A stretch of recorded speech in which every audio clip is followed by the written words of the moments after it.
திக்கெட்டும் திசையெட்டும் இருந்து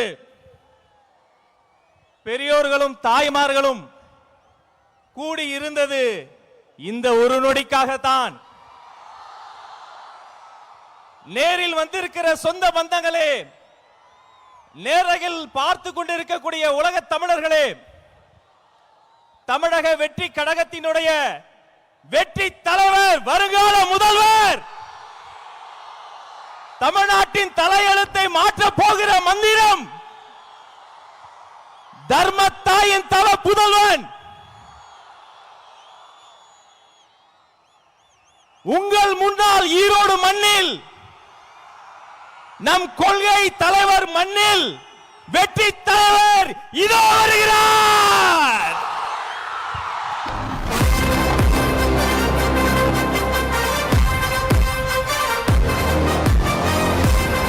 Hello.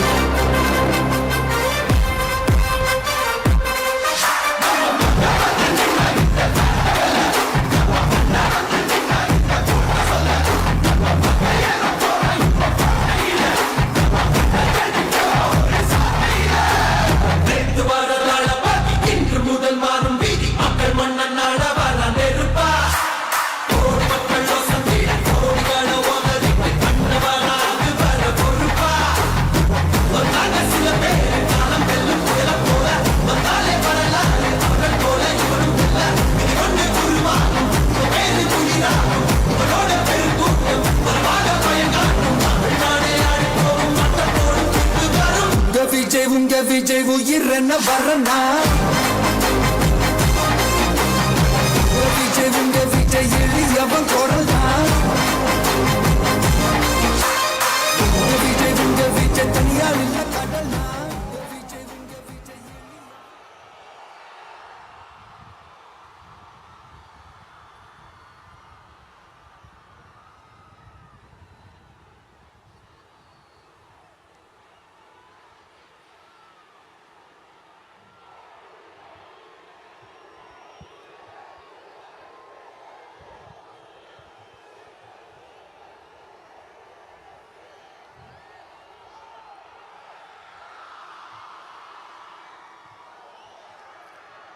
மஞ்சள்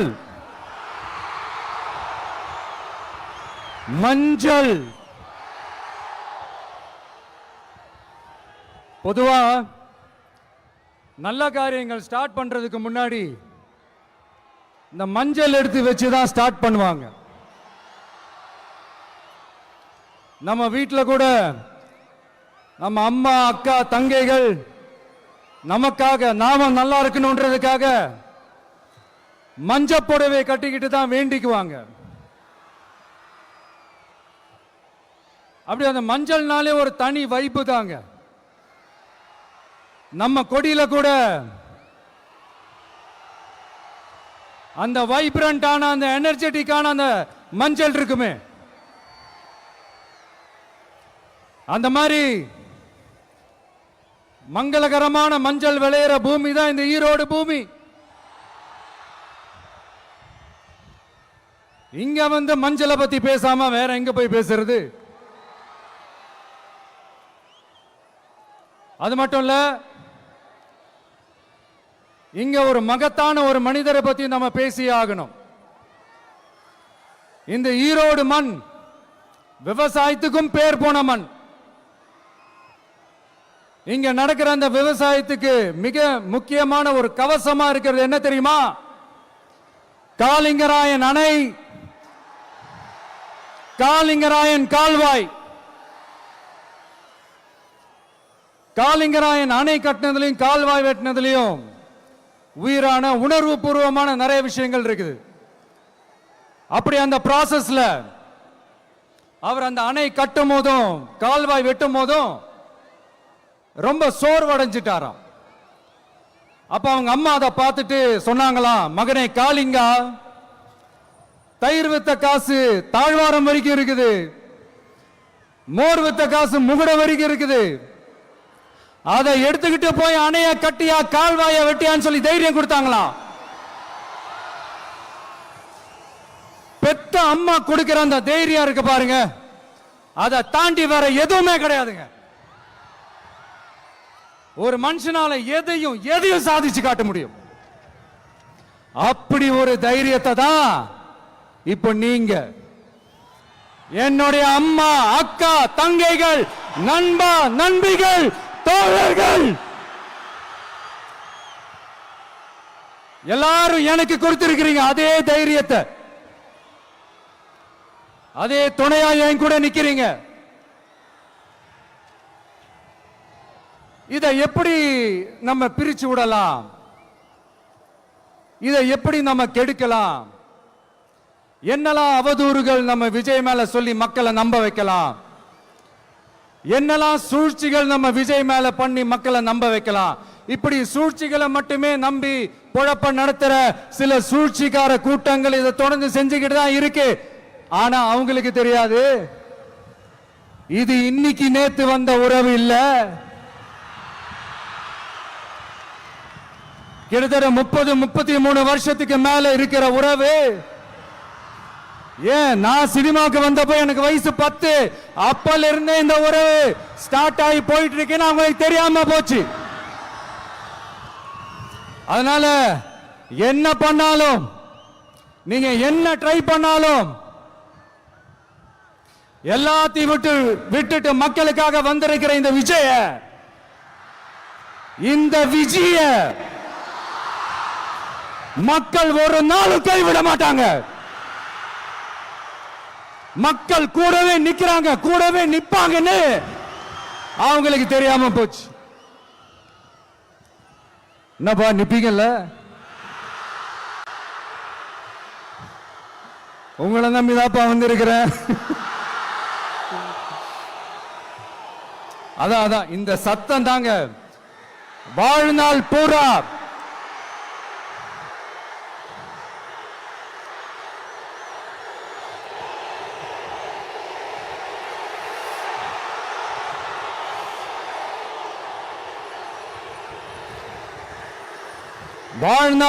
உங்களுக்கு நன்றியோடவே இருப்பேன். இப்போ நம்ம காளிங்கராயன் அவர்கள் அணையை கட்டுறதுக்காக பவானிக்கு போய் பார்க்கும்போது ஒரு இடத்துல ஒரு பாம்பு வந்து உட்கார்ந்துச்சான், படுத்துச்சான். அது படுத்த இடத்துல தான் அவர் அணையை கட்ட ஸ்டார்ட் பண்ணாராம். அப்புறம் அந்த பாம்பு வளைஞ்சி நெளிஞ்சி போற இடத்துல எல்லாம் கால்வாயை வெட்டினார்னு சொல்லி சில வாய்மொழி கதைகள்லாம் சொன்னாங்க. தண்ணியை சேமிச்சு வச்சு குடிக்கிறதுக்கும் விவசாயத்துக்கும். தம்பி கீழே இறங்கு, தம்பி கீழே இறங்குப்பா, பிளீஸ் கீழே இறங்குப்பா.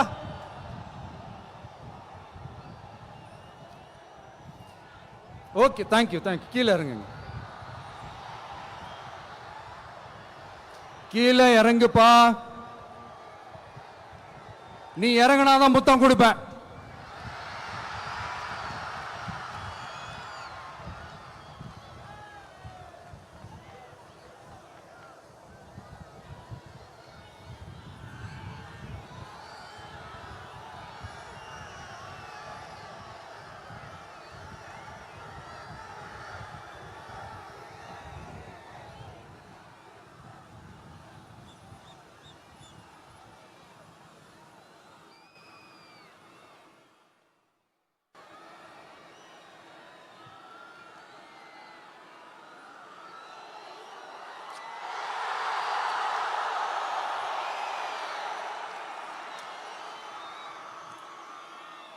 இப்படி தண்ணியை சேமிச்சு வச்சு குடிக்கிறதுக்கும் விவசாயத்துக்கும் வழி வகுக்கிறது எவ்வளவு பெரிய ஒரு நல்ல விஷயம். சோ இந்த மாதிரி நல்ல விஷயங்கள்லாம் செஞ்சிட்டு கதைகள் சொன்னா பரவாயில்ல, எதுவுமே செய்யாம கதைகளை மட்டும் அடிச்சு விடுறது எப்படி? அத்திக்கடவு அவிநாசி திட்டத்தை இன்னும் விரிவுபடுத்தினா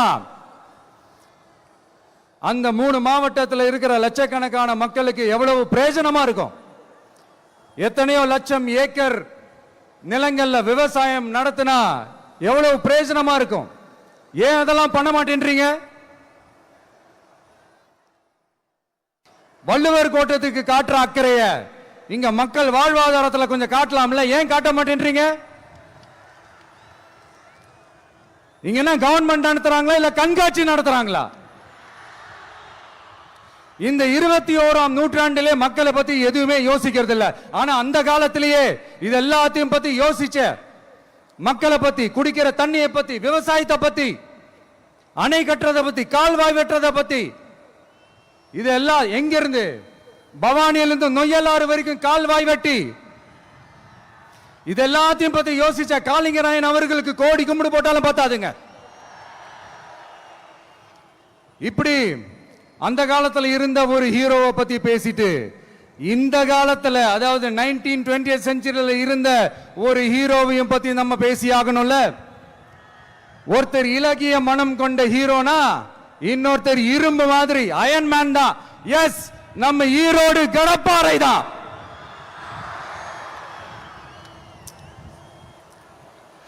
ஒட்டுமொத்த தமிழ்நாட்டையே திருப்பி போட்ட சீர்திருத்த நெம்புகோல். ஈரோடு மாவட்டத்தில் பிறந்த அவர்தான். இந்தியாவுக்கே இடஒதுக்கீடு சம்பந்தமான அரசியல் சட்டத்தை திருத்தறதுக்காக போராட்டம் நடத்தினவர் யாரு? நம்ம தந்தை பெரியாரு. 100 வருஷத்துக்கு முன்னாடியே வகுப்பு வாரி பிரதிநிதித்துவம் வேணும்னு கேட்டவர். அன்னைக்கும் சரி இன்னைக்கும் சரி ஒரு ஆச்சரியத்தோட பார்க்கக்கூடிய ஒரு மனிதர், நம்மளுடைய கொள்கை தலைவர். அப்ப அண்ணாவும் எம்ஜிஆரும் யாரு? பெரியார் அவர்கள் கிட்ட இருந்து எங்களுக்கு தேவையான கொள்கைகளை எடுத்துக்கிட்டோம். அவரை ஃபாலோ பண்ற, அவரை வழிகாட்டி ஏத்துக்கிட்ட அண்ணா அவர்கள் கிட்ட இருந்தோம், எம்ஜிஆர் அவர்கள் கிட்ட இருந்தோம் தேர்தல் அணுகுமுறையை எடுத்துக்கிட்டோம். அண்ணாவும் எம்ஜிஆரும் தமிழ்நாட்டோட சொத்து. அவங்கள பயன்படுத்துறத பத்தி யாரும் இங்க கம்ப்ளைண்ட்லாம் பண்ண முடியாது. அண்ணா எங்களோடது, எம்ஜிஆர் எங்களோடது, நீங்களா எடுத்துக்க கூடாது அப்படின்லாம் யாரும் இங்க அழுதுட்டு இருக்க முடியாது, சொல்லிவிட்டேன். அதனால நாங்க ஒரு வழியில அரசியல் செஞ்சுக்கிட்டு போயிட்டு இருக்கிறோம். உங்களுக்கு தான் டிவிக்கு ஒரு பொருட்டே இல்லல, அப்புறம் ஏன் கதறீங்க? அப்புறம் ஆளாளுக்கு அங்க போயிட்டு இங்க போயிட்டு புலம்பி தள்ளிக்கிட்டு இருக்கிறீங்க. இது எப்படி இருக்கு தெரியுமா? எனக்கு பயம் இல்ல, எனக்கு பயம் இல்ல அப்படின்னு சத்தமா சவுண்ட் விட்டுக்கிட்டே, சத்தமா பாட்டு பாடிக்கிட்டே, இந்த நடுங்கிக்கிட்டே சின்ன பசங்க நடந்து போவாங்க, அந்த மாதிரி இருக்கு. முதல்ல மண்டையில இருக்கிற கொண்டைய மறைங்க சார்.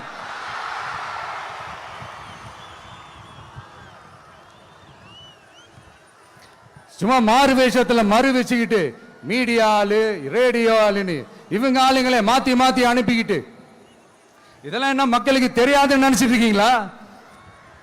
மக்கள் எல்லாத்தையும் உன்னிப்பா கவனிச்சிட்டு இருக்காங்க. அதனாலதான் சொல்றேன், உங்களுக்கு நீங்க கொள்ளையடிச்சு வச்சிருக்கிற காசு தான் துணை. ஆனா எனக்கு என் மேல எல்லையில்லா பாசம் வச்சிருக்கிற இந்த மாசு தான் துணை.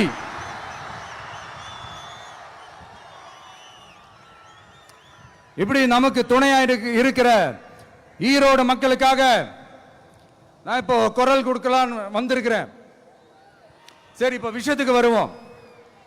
பெரியார் அவர்கள் கிட்ட இருந்த அந்த செல்வாக்கையும் அந்த பதவிகளையும் அந்த பவரையும் வச்சுக்கிட்டு அவர் என்ன சொன்னார் தெரியுமா? இவ்வளவு செல்வாக்கு, இவ்வளவு பதவிகள், இவ்வளவு பவர் இருந்தோம் நான் ஒரு 5 பைசா காசு சம்பாதிச்சிருப்பேனா? எனக்கோ இல்ல என் குடும்பத்துக்கோ பட்டங்கள் வேணும், பதவி வேணும்னு ஏதாவது கேட்டிருப்பேனா? இல்ல ஏதாவது லாபம் பார்த்திருப்பேனா? இல்ல எதுக்காவது ஆசைப்பட்டிருப்பேனா? ஆனா அவர் பேரை சொல்லிக்கிட்டு, அவருடைய கொள்கையை ஃபாலோ பண்றதா சொல்லிக்கிட்டு இப்ப ஆட்சியில இருக்கிறவங்க என்னெல்லாம் செய்யறாங்கன்னு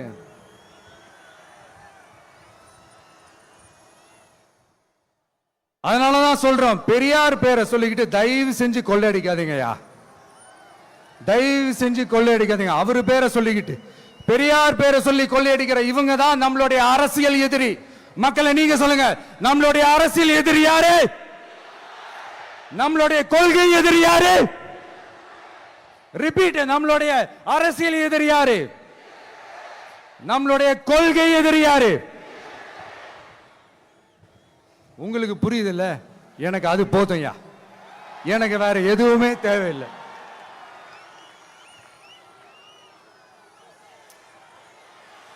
அதனாலதான்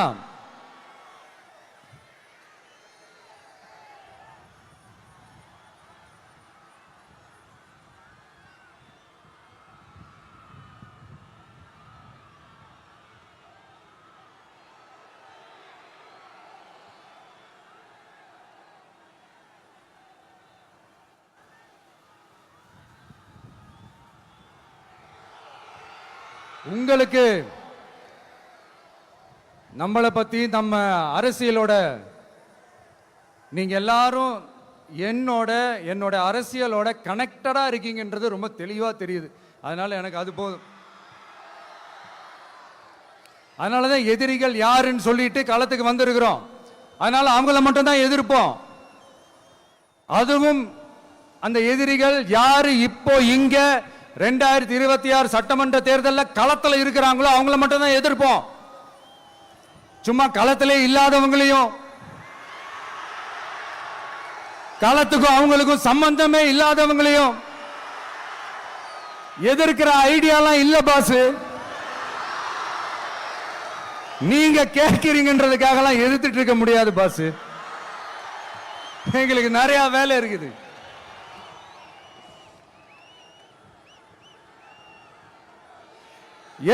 எத்தனை பொய்யான வாக்குறுதிகள்.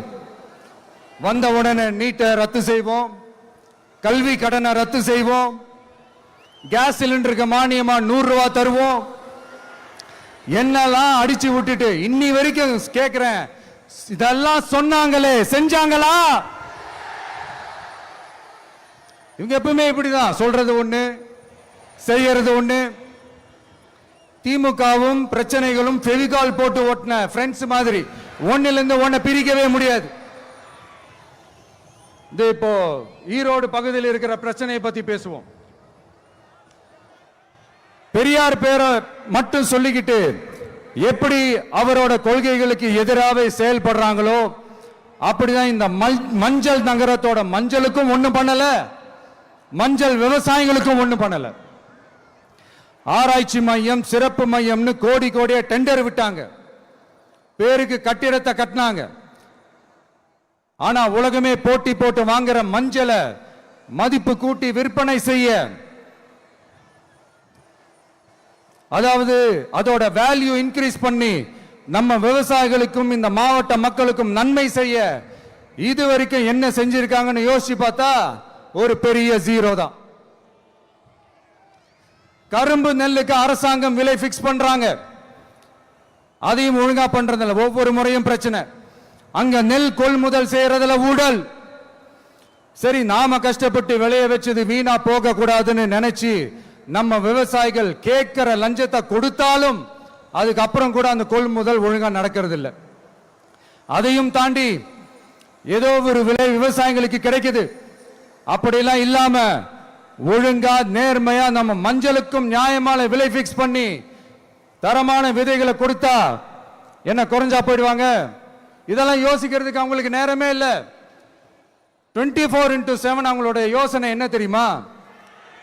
இந்த விஜயை எப்படி முடக்கலாம், தமிழக வெற்றி கழகத்தை எப்படியெல்லாம் முடக்கலாம், அப்படிதான் அவங்களுடைய சிந்தனையே 24x7. எத்தனையோ வருஷத்துக்கு முன்னாடி நம்ம காளிங்கராயர் நதிகளின் இணைப்புக்கு முன்னோடியா இருந்தார். பவானி ஆத்துல வர அதிகமான தண்ணி அணை கட்டி தேக்கி தண்ணீர் வறட்சியான பகுதிகளுக்கு அனுப்பினாரு.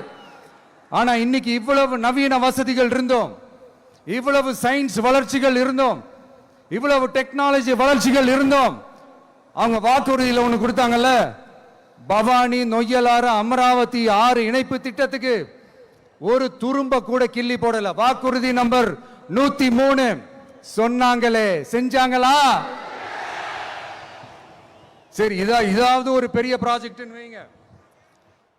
ஆறுகளை சுத்தப்படுத்த பல ஆயிரம் கோடி நிதி ஒதுக்குவோம், தமிழ்நாட்டில் உள்ள ஆறுகளை சுத்தப்படுத்துவோம்னு சொன்னாங்களே செஞ்சாங்களா? ஆனா ஆத்து மணலை கொள்ளையடிக்கிறதுல மட்டும் வேலையை கரெக்டா செய்வாங்க. இதை நான் ஏன் திரும்ப திரும்ப சொல்றேன்னா, மக்களே நீங்க புரிஞ்சுக்கணும். கொஞ்சம் மசந்தா மற்ற மாவட்டங்கள்ல மணல் காணாம போன மாதிரி, மலைகள் காணாம போன மாதிரி, நம்ம மாவட்டத்தில் தனி வளத்தை கொடுத்த செம்மண்ணும் காணாம போறதுக்கு வாய்ப்பு இருக்கு மக்களே. நம்ம மண்ணுக்கும் நம்ம ஆத்துக்கும் நம்ம விவசாயிக்கும் தான் இந்த மோசமான நிலைமை. அதனால ஏதாவது தொழில் செஞ்சு பிழைக்கலாம்னு பார்த்தா அதுக்கும் எங்க விடுறாங்க. தொழில்னு பார்த்தா 30% நெசவாளர்களுக்கு கூலி பாக்கி. அரசாங்கம் நம்ம நெசவாளர்கள் கிட்ட இருந்து கொள்முதல் செய்த வேட்டி சேலைக்கான கூலியை கூட போராடித்தான் வாங்க வேண்டியதா இருக்குது. அது சலுகையோ உதவியோ நலத்திட்டமோ கிடைக்காது. நம்ம உழைப்புக்கான ஊதியம், நம்மளோட உரிமை, அதுக்கே போராட வேண்டிய நிலையில தான் இந்த அரசாங்கம் நம்மள வச்சிருக்கு. நல்லா பார்த்துக்கங்க மக்களே, உரிமைக்கு குரல் கொடுத்தவங்க தான் இவங்க. சிறு குறு தொழில்கள் பீக் ஹவர்ஸ் சார்ஜ்னு கரண்ட்டுக்கு அநியாய விலை வச்சு அதையும் செய்ய விடாம நம்மளை முடக்கிறாங்க. அந்த பீக் ஹவர்ஸ் சார்ஜ் கொள்ளையால எத்தனை வருஷமா எவ்வளவு பேர் பாதிக்கப்படுறோம், எவ்வளவு தொழில்கள் பாதிக்கப்படுது. நாமளும் கத்துறோம், போராடுறோம், கோரிக்கை வைக்கிறோம். எதையாவது இவங்க கண்டுக்கிறாங்களா? கொஞ்சம் யோசிங்க. ஏன் கண்டுக்க மாட்டேன்றாங்கன்னு கொஞ்சம் யோசிங்க. அப்பதாங்க பிரைவேட்ல அதிக விலைக்கு கரண்ட் வாங்க முடியும், அதுக்கு டெண்டர் விட முடியும். அப்படி டெண்டர் விட்ட மேட்டர்ல எல்லாம் என்ன நடக்கும்னு உங்களுக்கும் தெரியும், எனக்கும் தெரியும், நம்ம எல்லாருக்குமே தெரியும். இந்த மாதிரி ஈரோட்ல மட்டும் இல்ல, எந்த மாவட்டத்துக்கு போனாலும் பிரச்சனைகள் மேல பிரச்சனைகள் தான். அதையெல்லாம் தீக்கிறதுக்கு ஒரு சொல்யூஷன் கூட சொல்லாம இதுல வேற பெருமையா மாடல் அரசுங்கிறது இல்ல. நான் கேட்கிறேன், கூச்சமா இல்ல?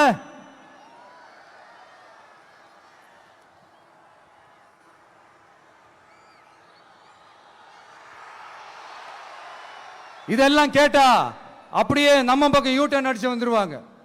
விஜய் என்ன அரசியல பேச மாட்டேன்றாரு, விஜய் என்ன சினிமா டயலாக் மாதிரி பேசுறாரு, விஜய் என்ன பஞ்ச் டயலாக் பேசுறாரு, விஜய் என்ன 10 நிமிஷம் தான் பேசுறாரு, 9 நிமிஷம் தான் பேசுறாரு.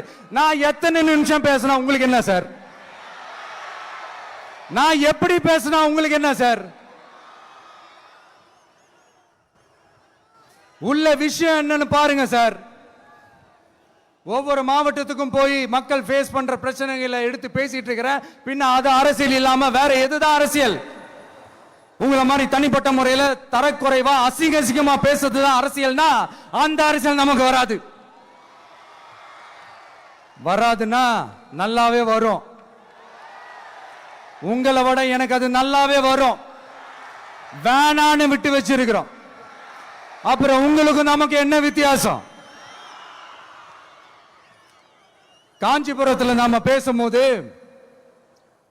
இந்த மாதிரி உங்களால் அமைக்கப்பட போற ஆட்சியில நம்ம ஆட்சிக்கு வந்த உடனே என்னெல்லாம் செய்ய போறோம்ன்றது சிலது சொன்னோம். அதையெல்லாம் தப்பா புரிஞ்சுக்கிட்டு இப்போ சொல்றேன், விளக்கமா சொல்றேன். நான் சலுகைகளுக்கு எதிரானவன் கிடையாது. மக்களுக்கான சலுகைகளை இலவசம்னு சொல்லி அசிங்கப்படுத்துறதுல எனக்கு உடன்பாடு கிடையாது. மக்கள் காசுல மக்களுக்கு செய்யறதை எப்படி இலவசம்னு சொல்லுவீங்க? அப்படியே செஞ்சிட்டாலும் ஓசில போறேன்னு சொல்லி அசிங்கப்படுத்துறீங்க. என்ன கேட்கறதுக்கு ஆள் இல்லைன்னு நினைச்சீங்களா? மக்களுக்கு ஒண்ணுன்னா இந்த விஜய் வந்து நிப்பா, இந்த விஜய் வந்து கேள்வி கேட்பா. இந்த விஜய் எப்பவுமே மக்கள் பக்கம் தான், அதே மாதிரி மக்களும் என் பக்கம் தான். என் மக்கள் மானத்தோட மரியாதையோட கௌரவத்தோட வாழணும். என் மக்கள் யாருக்கும் கீழே கிடையாது. அப்படி அவங்க கௌரவத்தோட வாழணும்னா அவங்களுக்கான வாழ்க்கை தரம் உயரணும். வாழ்க்கை தரம் உயரணும்னா அவங்களோட வாழ்வாதாரம் உயரணும். வாழ்வாதாரம் உயர்ந்தாதான் பொருளாதாரம் உயரும். பொருளாதாரம் உயர்ந்தாதான் வசதி வாய்ப்புகள் உயரும். இதெல்லாம் உயர்ந்தாலே ஆட்டோமேட்டிக்கா அவங்களோட வாழ்க்கை தரம், அவங்களுக்கான மரியாதை, அவங்களுக்கான கௌரவம் எல்லாமே உயரும். இதுக்கான வழிகள், அந்த சூழல்களை அந்த கவர்மெண்ட் அமைச்சு கொடுக்கணும். இதுக்கான அந்த திட்டங்களை செயல்படுத்தணும். இதெல்லாம் செஞ்சாதான் அந்த அரசாங்கம் ஒரு நல்ல அரசாங்கம். இதைத்தான் அன்னைக்கு சொன்னோம்.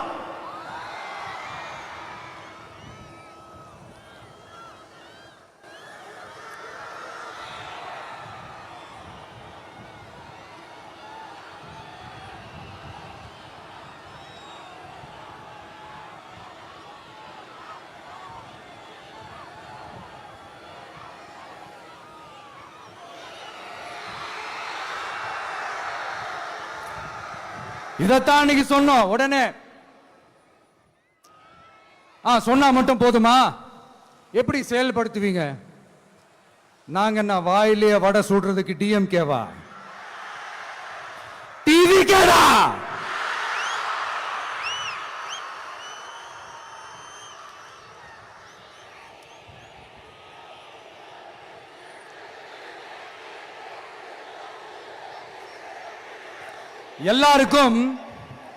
எல்லாருக்கும் நிரந்தரமான ஒரு வீடு இருக்கணும்னு சொன்னோம்.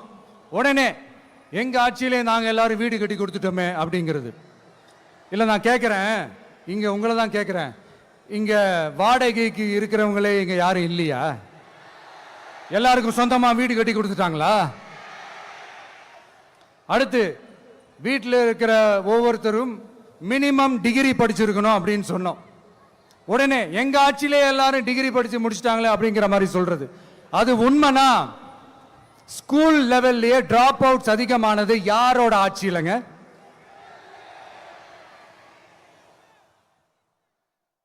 பசங்க பிள்ளைங்க யாரும் ஸ்கூல்ல சேரலன்னு சொல்லிட்டு எனக்கு தெரிஞ்சு 207 கவர்மெண்ட் ஸ்கூல்ஸ் மூடினது யாரோட ஆட்சியிலங்க? இதுல கல்வியில் சிறந்த தமிழ்நாடுன்னு டிராமா வேற. அடுத்து குடும்பத்தில் ஒருத்தருக்கு நிரந்தரமான வருமானம் வரணும், வேலை வாய்ப்பு கிடைக்கணும் அப்படின்னா நாங்க கொடுக்காத வருமானமா, நாங்க கொடுக்காத வேலையா அப்படிங்கிறது. எத்தனையோ லட்சம் காலி பணியிடங்கள் நிரப்புவோம்னு வாக்குறுதி கொடுத்துட்டு ஆட்சிக்கு வந்தீங்கல்ல, எத்தனை லட்சம் காலி பணியிடங்களை நிரப்புனீங்க? அட்லீஸ்ட் 1 லட்சம் காலி பணியிடங்களாவது நிரப்புனீங்களா? இதெல்லாம் சொல்லிட்டு மக்களை ஏமாத்துறது யாரோட ஆட்சியிலங்க? அடுத்து ரொம்ப முக்கியமா, பெண்களுக்கு பாதுகாப்பு இல்ல, சட்டம் ஒழுங்கு சரியா இல்லைன்னு சொன்னா தமிழ்நாட்டில் பெண்கள் பாதுகாப்பு தான் அதிகமா இருக்குதான்.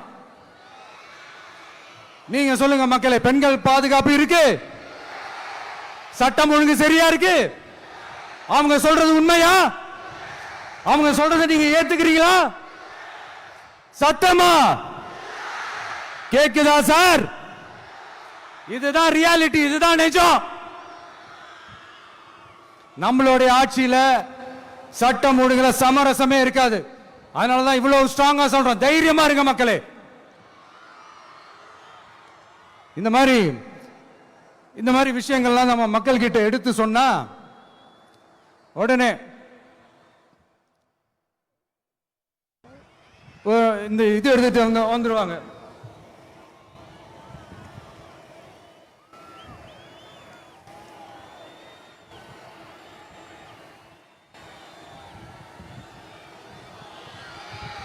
இந்த மாதிரி இதெல்லாம் என்னென்ன செய்ய போறோன்றது சிலதெல்லாம் காஞ்சிபுரத்தில் சொன்ன மாதிரி சொன்னா எல்லாத்தையும் தப்பா திருச்சி பேசிக்கிட்டு அவதூறு பரப்பிக்கிட்டு.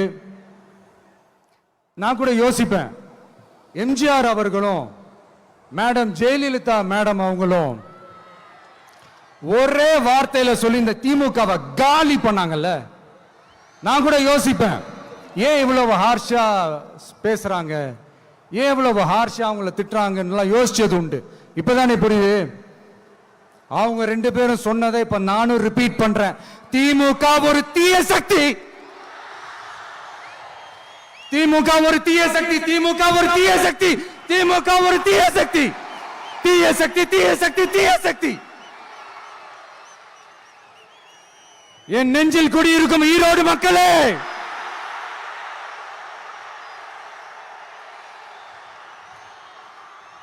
டிவிகே ஒரு தூய சக்தி.